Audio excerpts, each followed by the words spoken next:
Molte persone stanno arrivando ora, a pochi giorni dalla scadenza, con la documentazione che la banca gli ha dato da poco. A volte molta documentazione anche manca e quindi rischiamo veramente che molte persone possano restare fuori. Anche gli avvocati si stanno muovendo al fianco delle 6 principali associazioni dei consumatori per chiedere il rinvio del termine di presentazione delle domande per accedere al fondo di indennizzo dei risparmiatori di Veneto Banca e Popolare di Vicenza.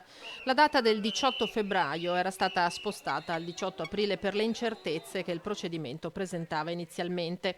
Poi il Covid ha fatto il resto. Ora la scadenza è fissata al 18 giugno, le associazioni hanno già scritto alla Consap, ora si muovono anche i legali.